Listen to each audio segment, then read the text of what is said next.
How's it going, guys?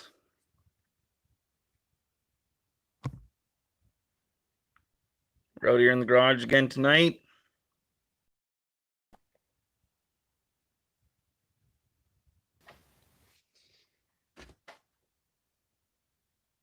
Anyway, we're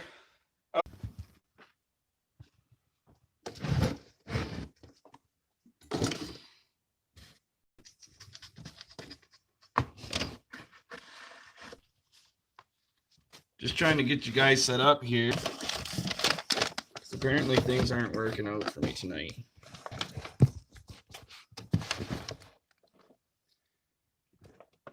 Hey, CP, how's it going? Bull. How's everybody doing tonight?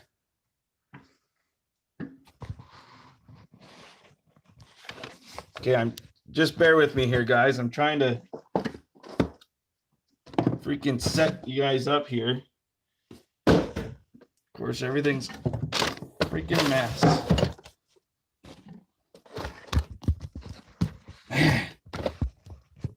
You guys can't tell, I'm getting mad. Whew. Okay. I don't know if you guys caught it, but I was saying earlier, it's like 6 degrees in the garage tonight. Anyway, whew. Yeah, it's cooking. It is cooking.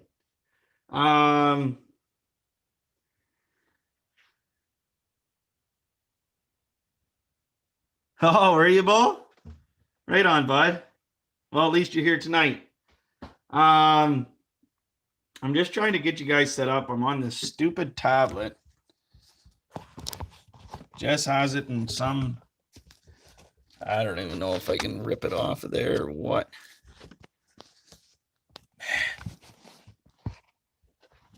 I don't even know, guys. Piece of junk.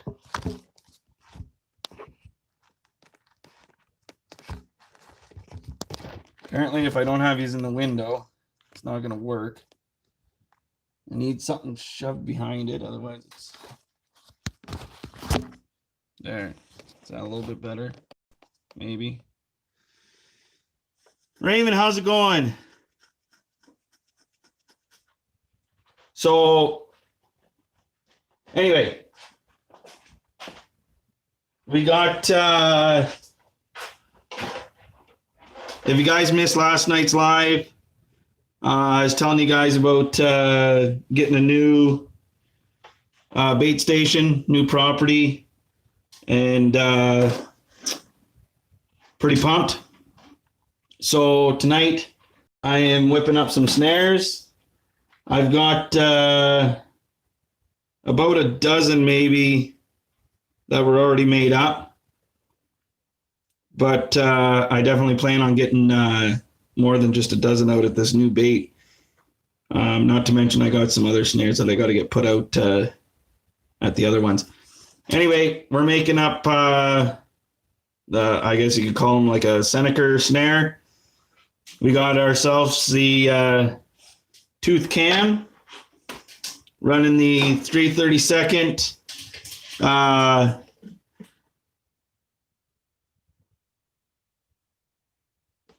Okay, CP. I'm not going to be able to help you with the power amps because here where I am in Ontario, I don't have to run power amps. I know you guys out west do.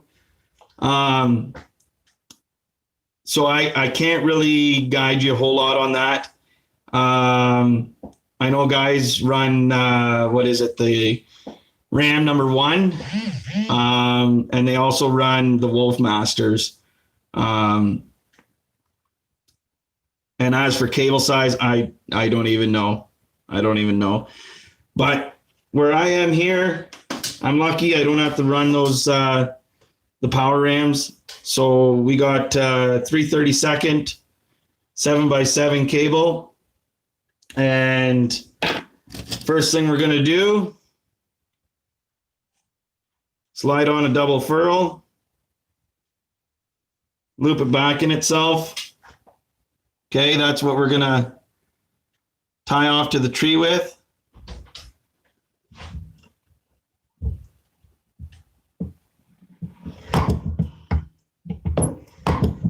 So I just got a swager here stuck in the vise. I don't have a bench swager. This actually works pretty good. So then we're going to just take our tooth cam lock. We're going to slide that sucker on. Then we're going to take our kill spring, slide that on. Then we're going to take our trigger mechanism and we're going to shove her through like so. Okay. Going to get ourselves a single stop.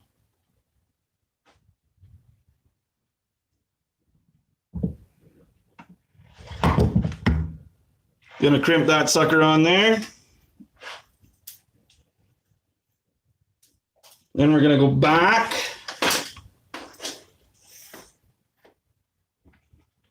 Going to grab ourselves our S-hook, little breakaway device. Ambush, how's it going? There you go. CP Ram says, Ambush says number one Ram. So I put the big end of the S-hook on the lock. Then we crimp it. Once we feel that it's crimped,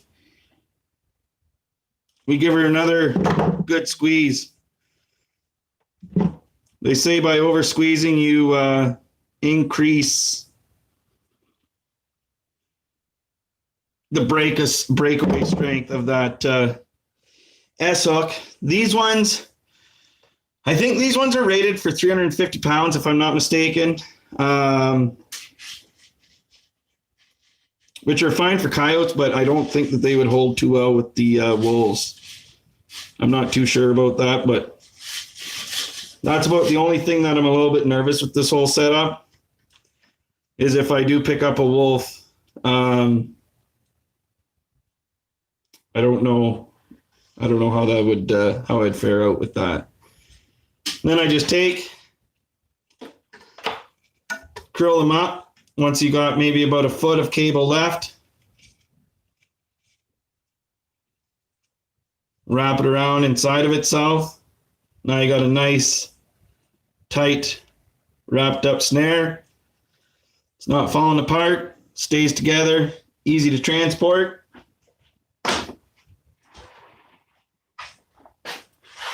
Whew. She's cooking in here, guys. So I actually already made up a dozen of these earlier this evening. I don't know. Yeah, you guys can see right here. Boom, boom. They're already boiled and hanging up to dry.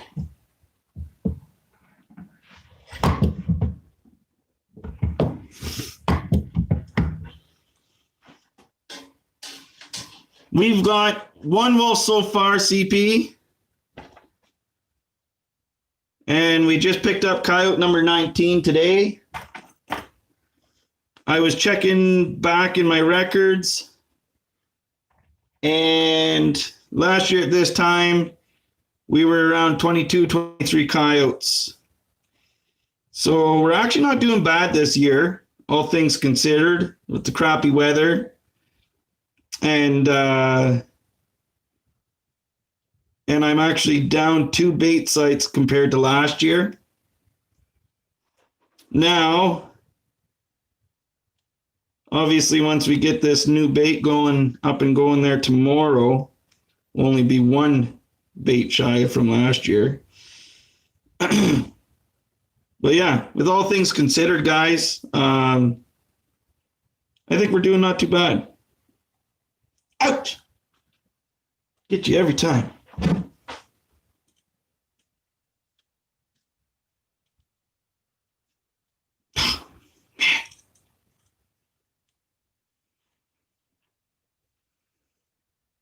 There we go. Oh. 3/32 cable. And I'm pretty sure they make that freaking hole in that trigger.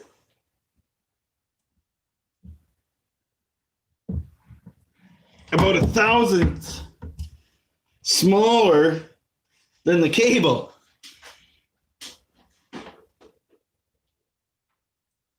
$107 average. Oh, I missed that. She disappeared off the screen before I even caught her. Somebody say something so I can read that again. Oh, bye, Jules. Crimp that one good, boys. 140 tops, cash in hands. What's that for? I missed that part, I guess.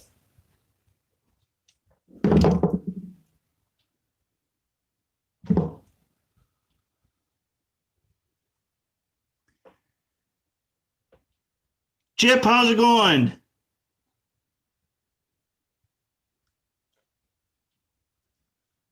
Sorry, guys, I'm trying to do this stuff and pay attention. So there's snare number 2 of this batch. So if you guys don't know, good to hear, man. So there's your lineup. The loop is right here between the lock and the breakaway. So put your fingers in there. Pull your loop out. Easy peasy. So and once again, my cable is, I cut my cable 9 feet long. So if I set a 12-inch loop, that eats up 3 feet of cable.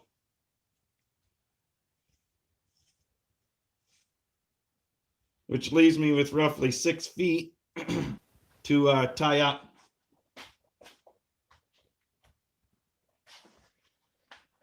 So now, I don't know how this is going to work, guys. I was going to set you guys up for to skin while I was working here, but I don't know. Even set up in the window, I've lost you guys, I think, a couple times.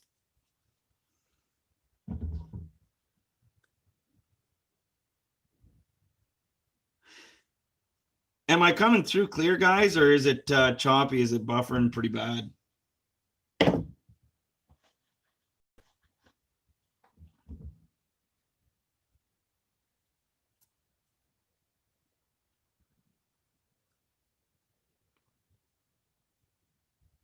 Okay.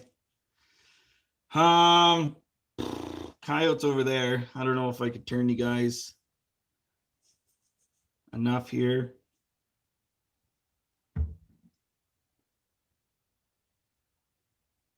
Okay. Let's see.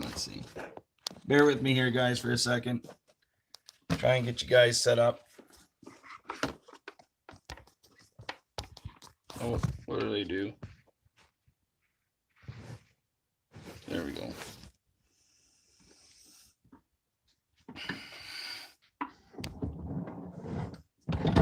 Get that out of the way.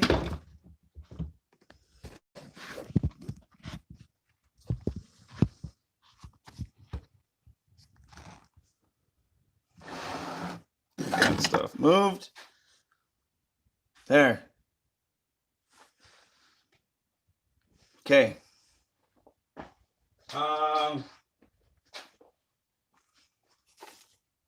Get my gloves here.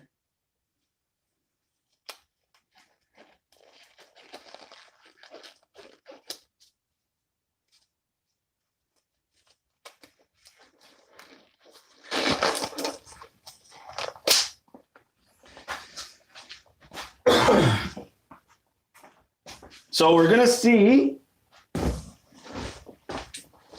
what kind of snare this guy was caught on. That snare is literally, guys, you don't get a better catch than that. It is like literally right behind his ears.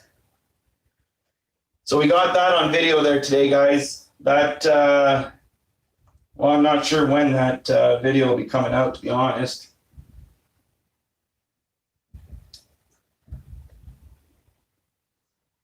But we picked this guy up in the sand pit. And it is like right in his skin.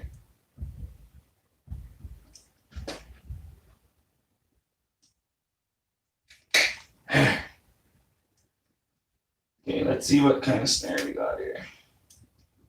Oh.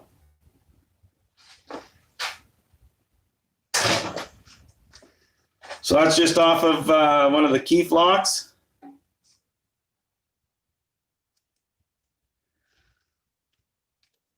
Yeah, it is. It's a pretty nice dog.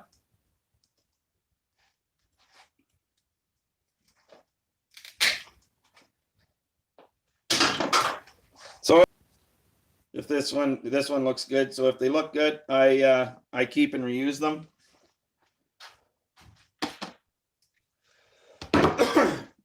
But if they show any sort of sign of wear, I don't chance it. I toss them out, guys. So let me grab my knives here.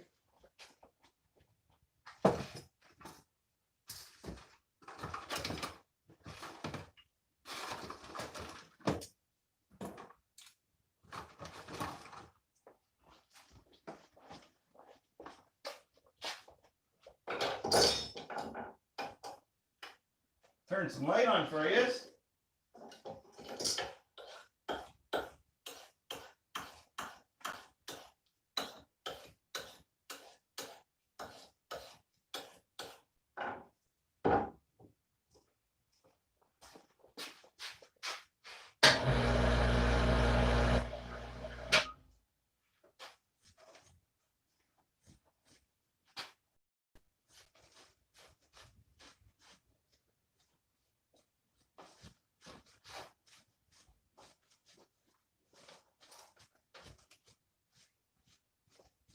So this is a nice size male.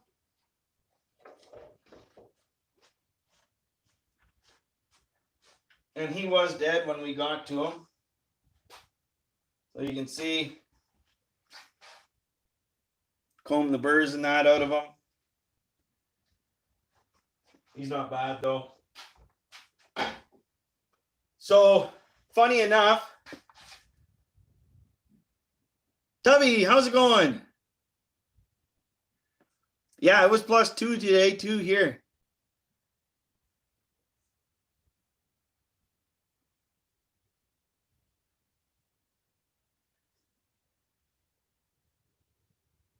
So when we went to go and check at the sand pit, guys, that's where I dropped off the dead cow here. And when I dropped her off, I took and skinned her and exposed the gut. We were pulling in today, and funny enough, all of a sudden Dad goes, "Hey, there goes a bobcat." And I wasn't looking at the bait when we were driving in. Sure enough, look, there goes a bobcat. So we go over, we got about an inch of snow this morning. And we get over there, and the cat had been sitting inside the cow. The gut cavity was all empty. The birds and that had been at it. This cat had literally been sitting in the gut cavity for hours. And the reason I know for hours is because I looked all the way around that cow. Not a fresh track, guys. Not a fresh track. And it had stopped snowing like 2 hours before that. So I got looking, and you could see where the cat had come in, but his tracks had like 1/4 to 1/2 inch of snow in them, which tells me that it had been at least 2 hours that cat had been sitting in that one spot inside the gut cavity, and that's why he probably didn't hear us coming. But yeah, that was super interesting. The thing is he's like, to me, he looked almost black, but I don't know if he was just wet, but it was a fairly small one. Anyway, kind of cool. You don't see many things take off from your gut pile when you're pulling up. I mean, sure, you see birds and that, but not very often do you see like a coyote or a cat or something like that.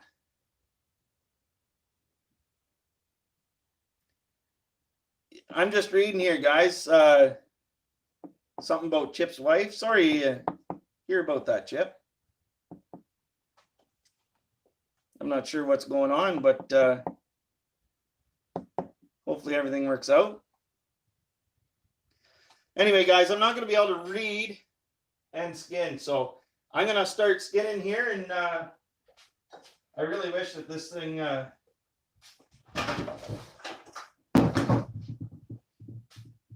I really wish YouTube had like a voice thing where I could just listen.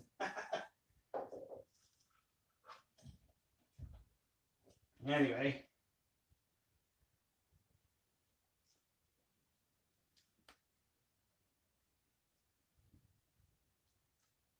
So a local guy here actually tonight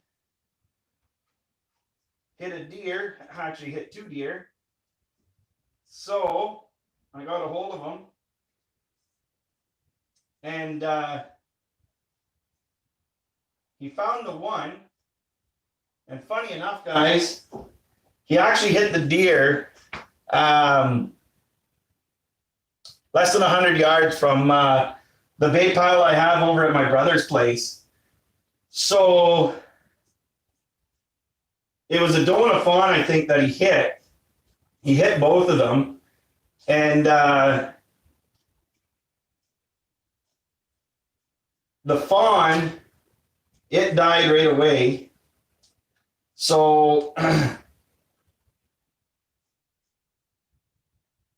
he grabbed it, and my brother actually went, found the tracks of the deer, because like I said, we just got some fresh snow, and he went and tracked the other one, the doe, for about 200 yards, and he said it never stopped, it never laid down.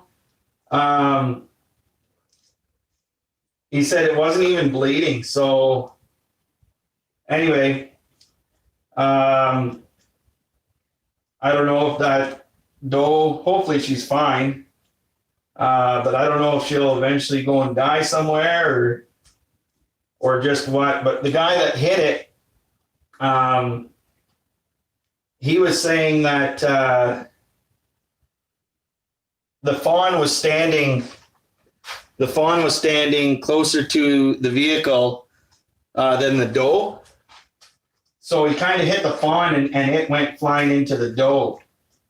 So I don't know if the doe just kind of got banged up and kind of stunned a little bit or just what there. But anyway, so the guy was real good there and come and drop the coyote off to me. So I got it in the back of the truck right now, and I'm going to take it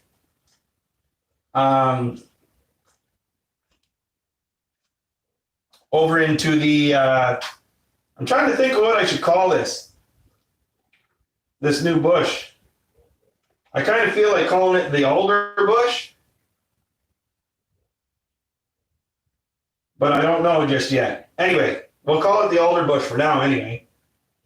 But I'm going to go and set tomorrow there. So I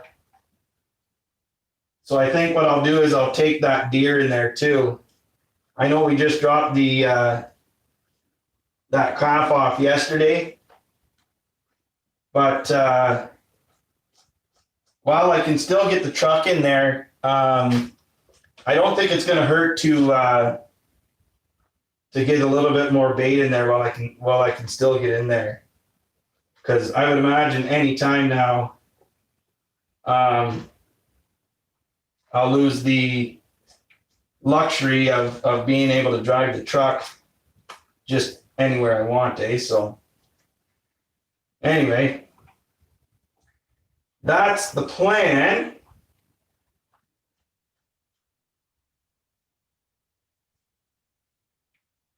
I'm really hoping that the coyotes have found that cow that we put in there yesterday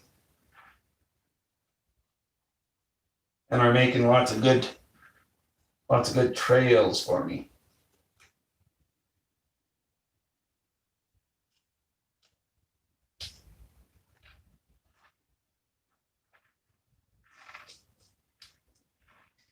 Is CP still here? I don't know. Is she still watching? I had a question for her if she was still here.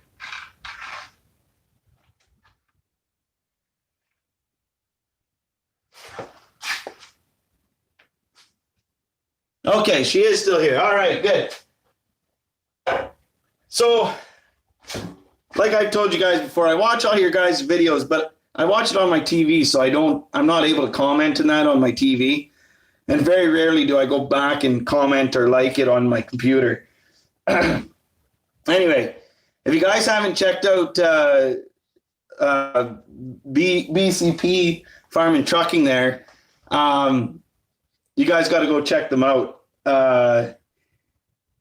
One of their latest videos, they had a big storm come through and lots of wind and some snow.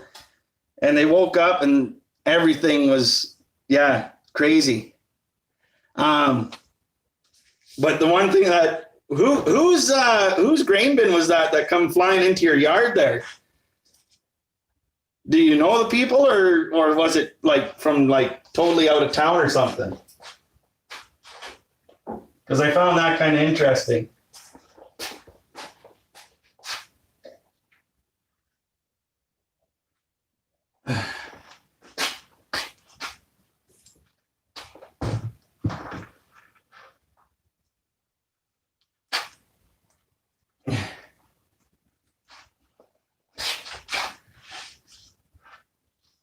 A mile away. Wow. Wow, that is crazy.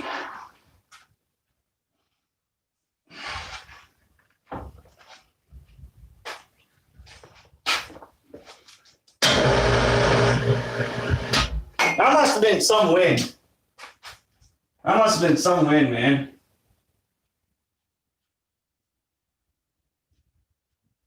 I know the power came back on during the video, but how long were you guys without power?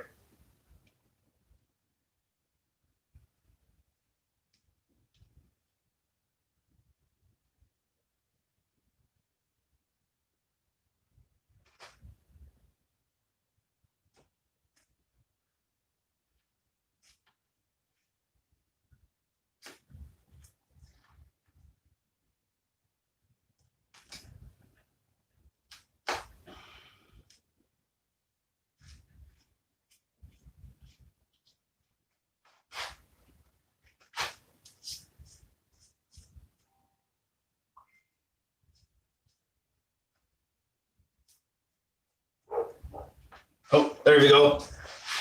12 hours. Wow.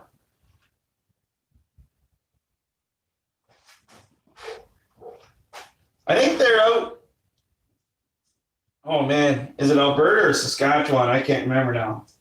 I think it's Saskatchewan. Because BP does a lot of the trucking, and I just know he's always talking about going into Regina and that for a lot of his pickup and deliveries. If any of you guys are interested in trucking and farming, you guys got to go check them out.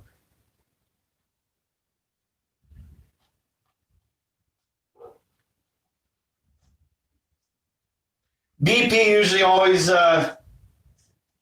is good for a good joke. Gets you a good laugh.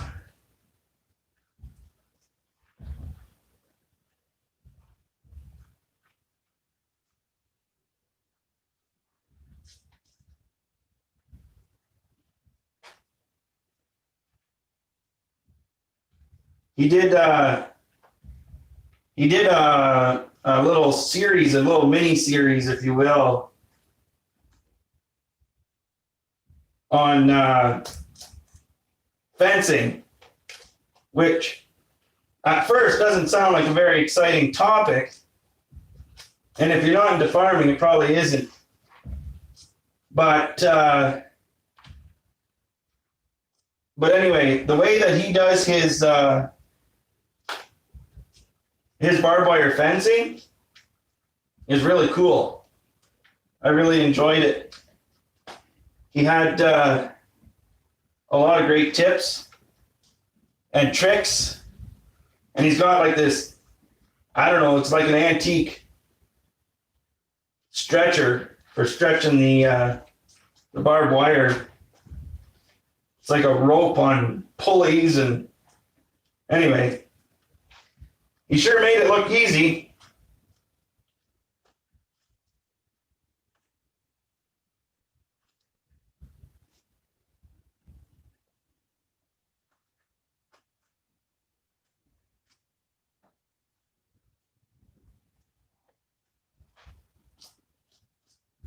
So I'm not really sure how long this coyote's been dead for.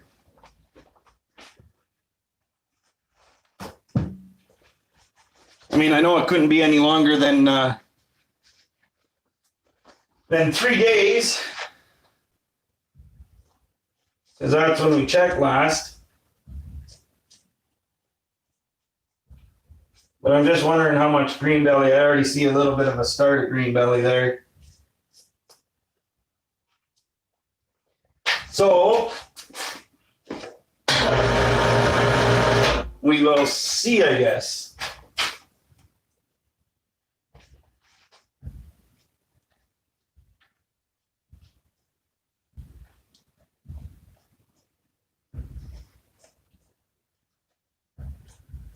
So this is kind of a different live for me, guys. Unfortunately, I'm not really able to correspond, if you will, with yous, because I'm trying to do this, and obviously I can't read and skin at the same time.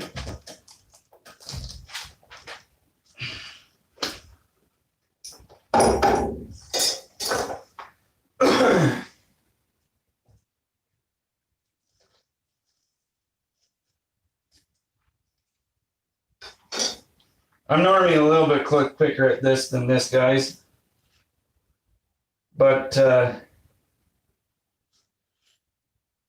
kind of multitasking here. Not 100% focused on what I'm doing, trying to talk.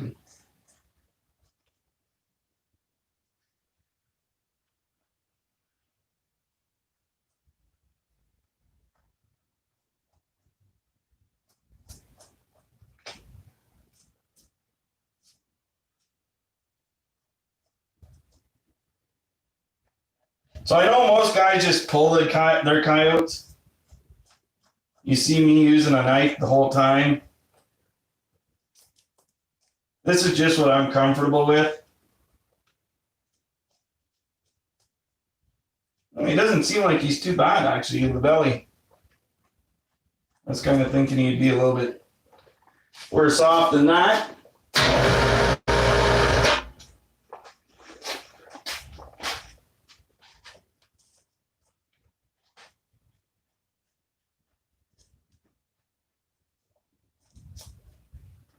Oh, there's comments. Oh, I missed it. Man, I wish they stayed up. I don't know why they're worried about me seeing myself. I'd rather be able to read the comments. That's why I keep looking back your guys' way, because trying to see if there's comments up there.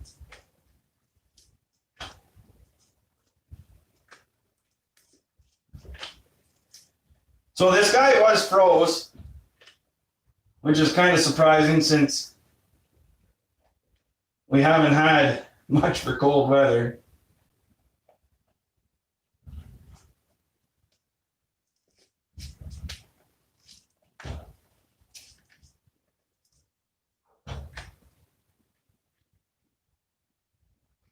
But tonight it's supposed to get down. What is it right now? Right now it's -3. Today was the same as Tubby there. It was +2 today. That was the high that we had, which is crazy for January. But tonight it is supposed to get down to about, I think, -13 or 14 or something like that. Oh, there's comments again. Oh, yeah. I don't know who said that, but they said, yeah, get pulling on that.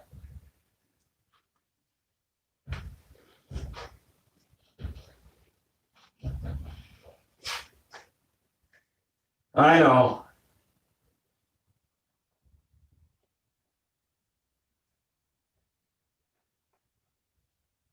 This is just the way I've always done it.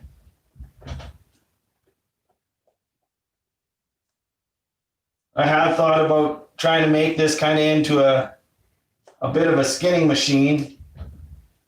I've got the winch obviously already.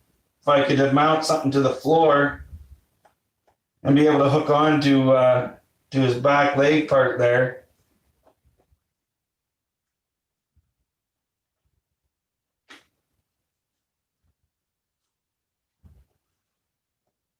I'd be able to skim him down a little bit quicker. That's all right.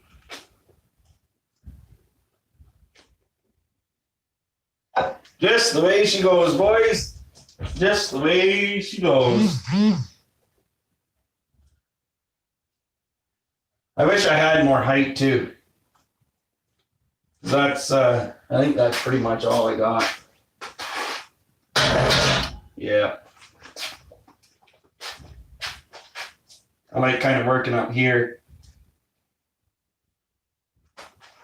I tell you, spoiled these days. Back when I was still living at home, Dad and I built a nice little trapping shack right at home for me to do all my trapping stuff, skinning and everything. And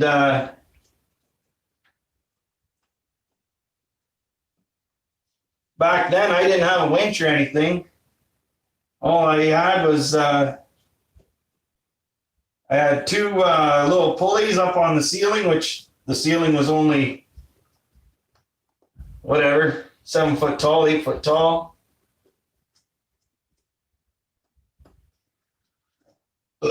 And yeah, so I used to have to pull them up by hand. And then I had different loops tied in the string to be able to hook that onto a nail. So as I pulled it up, I just put the appropriate loop on the nail and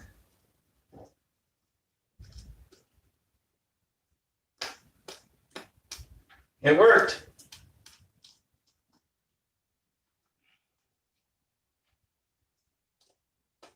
We had power out there and everything. It was a nice little setup. We had a nice little wood stove. The building itself was just it was 12 by 12. So it wasn't a very big building. Had kind of it's got a bit of a loft idea up top. And that's where I used to just cold storage. That's where I used to hang my pellets after they were stretched. That's where I kept some of my trapping gear and that on the off season. But put up a lot of fur in that nice little shack. Back when I used to trap.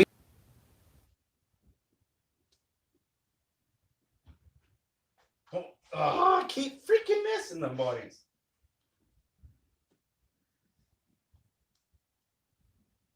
Okay, somebody say something. I don't care. Just write a letter. That way I can read it.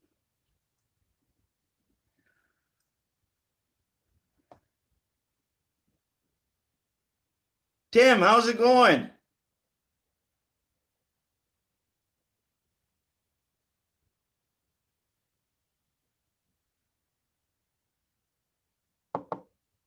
Yeah, I do.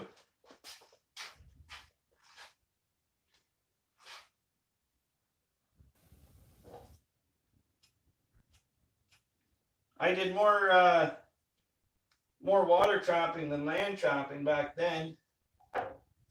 Back then I used to go and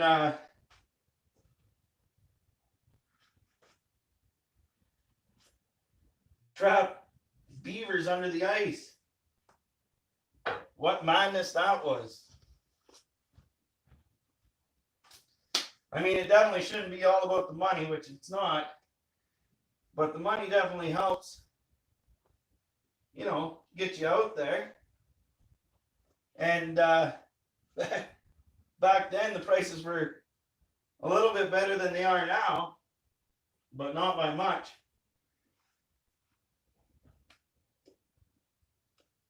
You could maybe hope for, I don't know, 15, 20 bucks for a beaver. And like I said, back then we used to snowshoe, and Dad and I into the swamps. We weren't YouTubing back then. We were just enjoying the trapping. But I can remember snowshoeing in for an hour just to go and trap beavers under the ice. We never took chainsaws. Well, we did later on, but not very often.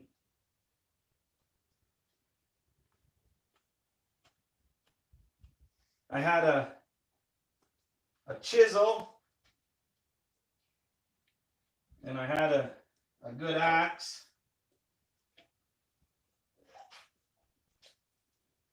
But we used to, not all the time, but I definitely remember a few different times us going through 2 feet of ice.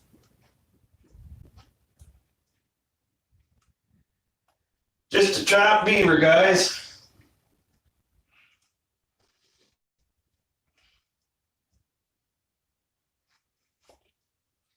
But I don't do that anymore.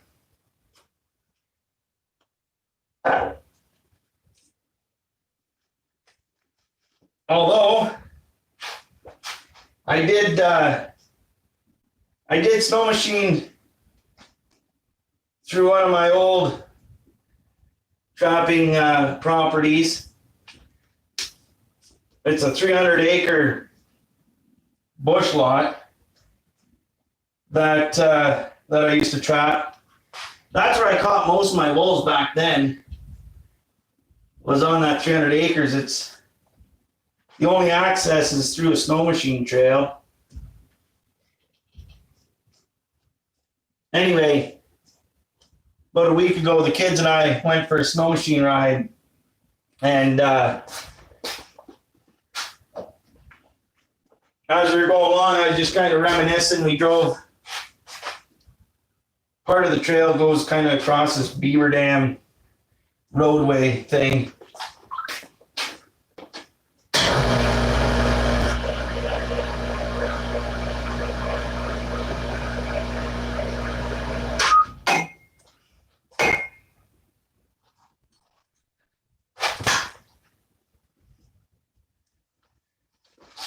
So I do this, I switch it.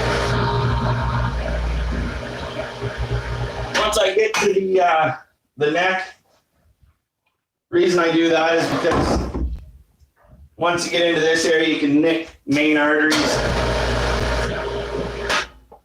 And once you do that, you get a bunch of blood flowing. So this way, when I nick it, all the blood runs down on the carcass and not down on the hide. Because I don't wash my hides. Any blood from when they're trapped or shot usually dries enough that that it just combs right out. But the other thing that helps this way too is you got the weight of the carcass pulling down.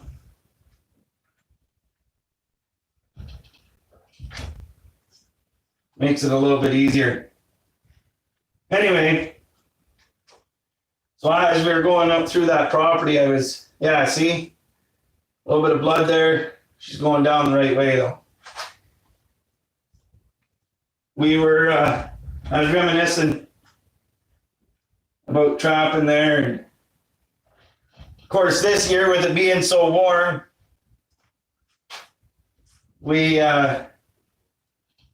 all the big beaver ponds in there were all open and it was pretty nice looking. There was a little bit of ice around the edges there and that, but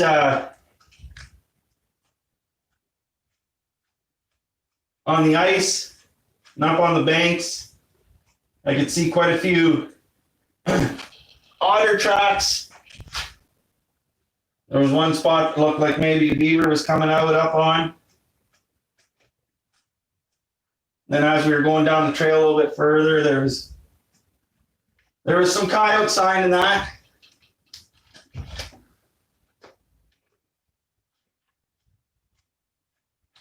So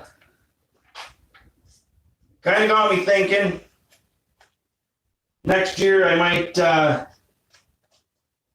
be calling the guy back up and seeing if I can't get back in there. It's been probably, I don't know. I bet you it's been, well, I don't think that we've trapped it since we've owned this place. And we've been here going on, I think, 7 years now. So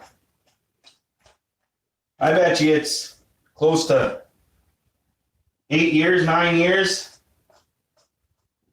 since we've been up in there trapping. Nobody else traps. Nobody else traps that area anyway. So I would imagine there was beavers back then and quite a few otter. So I would imagine over the few years that I haven't been in there, everything's had a good go of reestablishing itself. It's really it's a really nice area for trapping otter because they it's a bunch of beaver ponds, and it's just a series of dam after dam after dam, and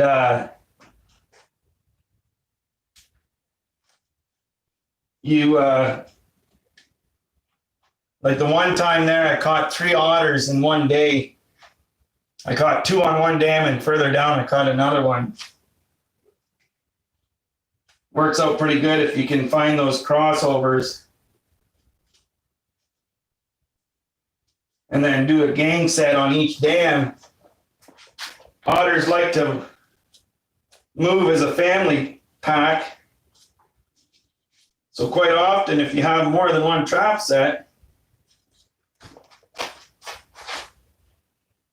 you can actually pick up a few otters. So we're just taking the bottom lip off here.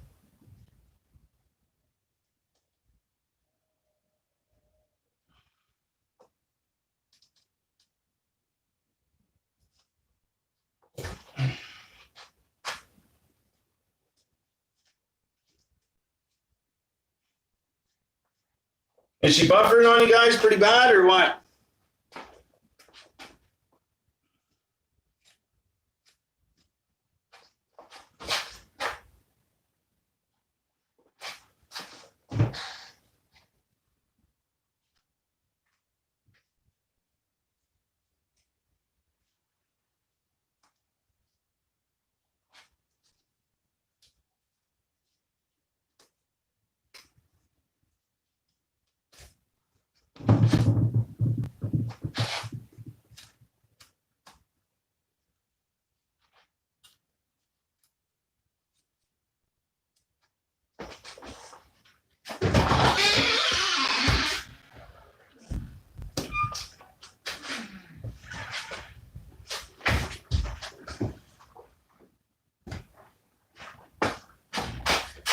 Okay.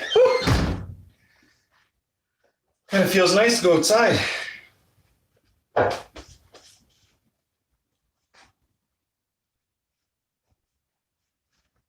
So you can tell this coyote didn't put up much of a fight. There's the snare line there. Barely wore on the leather side. That's probably one of the better ones I've seen.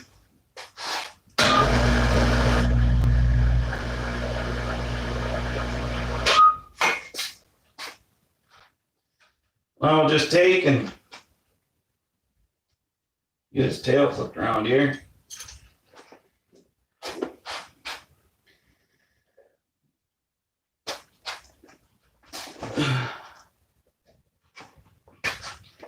So if you guys have watched me before, I don't flesh these guys the same night as I skin them.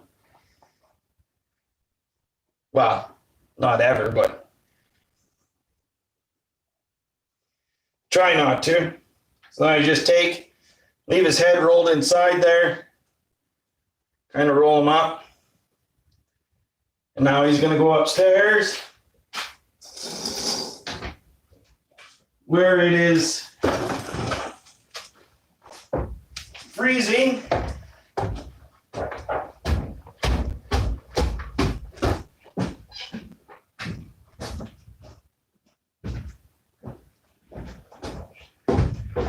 And he'll cool down overnight. And then tomorrow,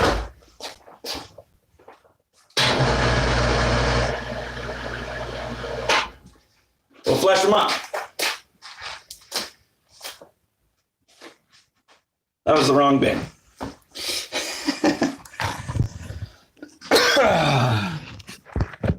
Anyway, read some of the stuff here.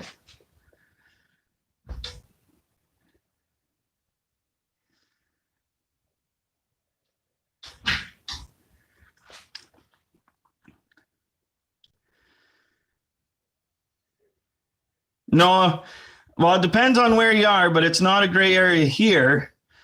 I got an email actually from I think it was the OFMF, and it said that, I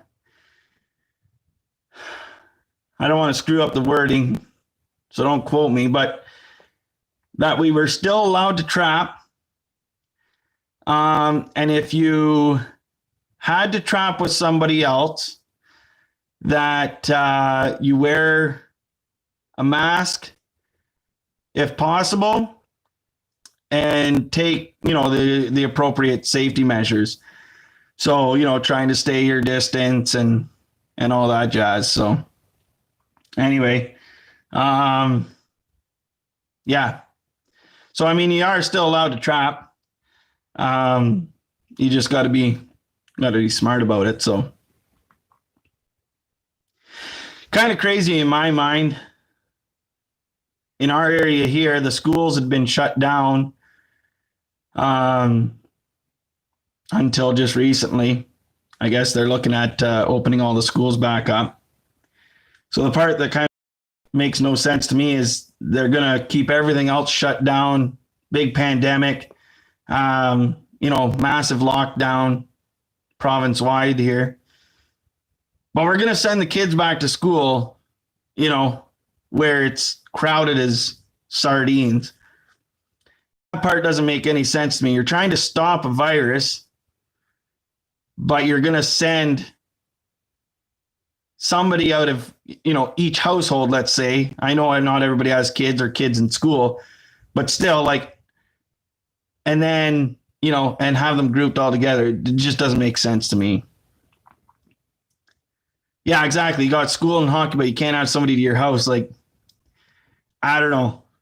Don't get me wrong. Like, I think wearing a mask and that is a good idea. And but yeah, anyway, there you go, Tubby. It's a mess. There you go, man.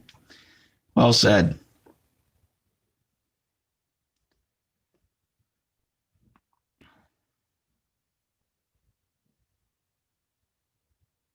Yeah, I can't leave Algoma. Yeah.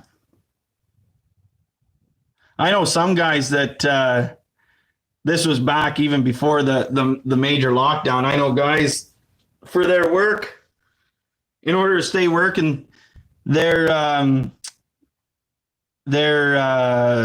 employer wouldn't let them leave Algoma. So anyway, I guess I should probably get back to making snares here. Maybe I'll try and set you guys down a little bit lower.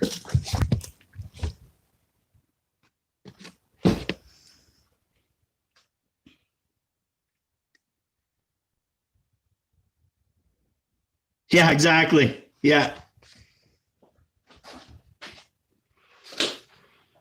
You can go out and you can go to Walmart, be next to who knows who, but don't get caught having your brother or your dad or in your house. That's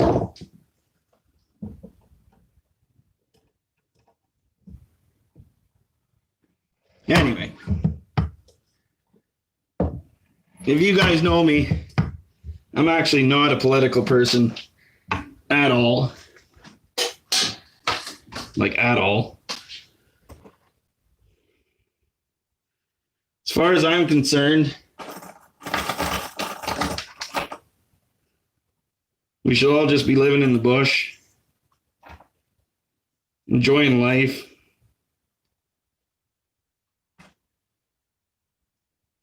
I realize that's not possible, but you get my gist.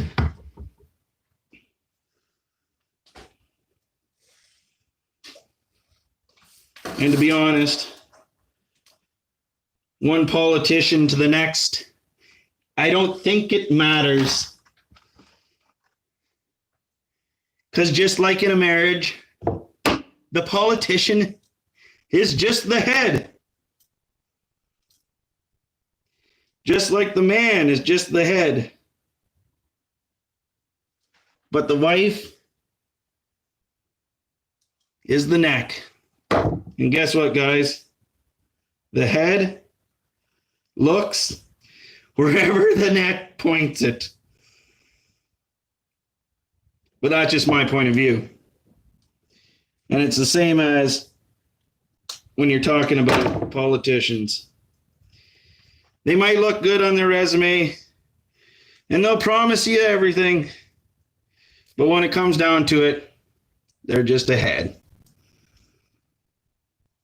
Their hands are tied, whether you vote liberal, conservative, Mexican.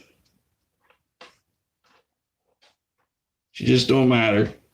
Anyway, that probably should be enough of that stuff.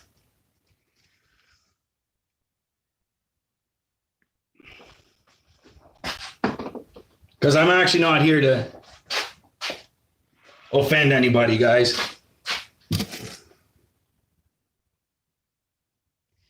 It's, she is what she is.